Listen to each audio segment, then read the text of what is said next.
If you like fish, listen to this before your next order. A new report says many fish providers are playing a shell game with suppliers. CBS News contributor Katie Lee is here with this story for us this morning. Katie, good morning. Good morning, Chris. It's called fish fraud. The nonprofit group Oceana says nearly 1 in 3 fish we eat is mislabeled. That means when you go to your favorite restaurant, grocery store, or seafood market, your fish might be something else altogether. Lovers of food with scales and shells, beware.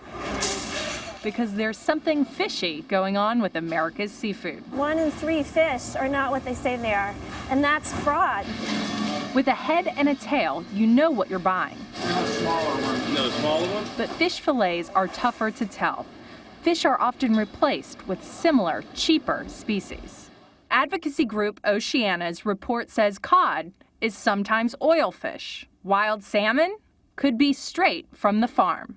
And red snapper is something different, like tilapia, more than 70% of the time. I'd be very upset.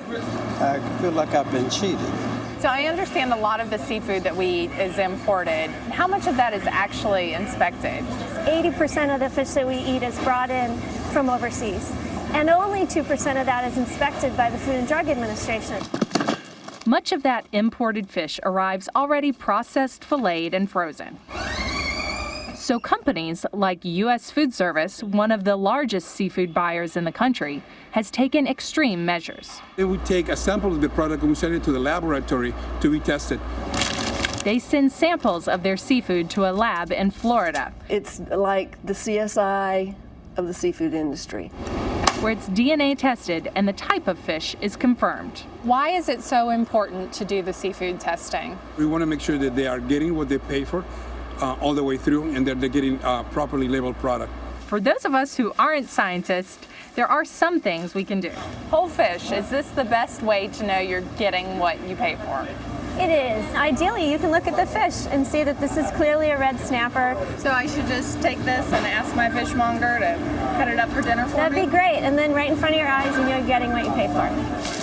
But for fish fans, it's not a perfect solution. It's a catch-22. You're going to pay more for a fillet, or you're going to pay more for a fish to see what it is and not eat all of it anyway.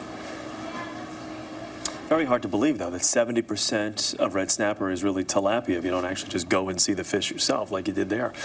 This is not only just fraudulent on so many different levels, but this could also pose a bit of a serious health risk. That's right. It's not just about your wallet. Imagine if you're allergic to a certain type of seafood and it ends up on your plate. You have to be sure that you're getting what is advertised. So I guess the best thing you can do is just kind of go on your own and, like you did, just have to pick out the fish yourself. Exactly. If you're really concerned and ask questions. Yeah. Okay, Katie Lee, thank you. Good to see you.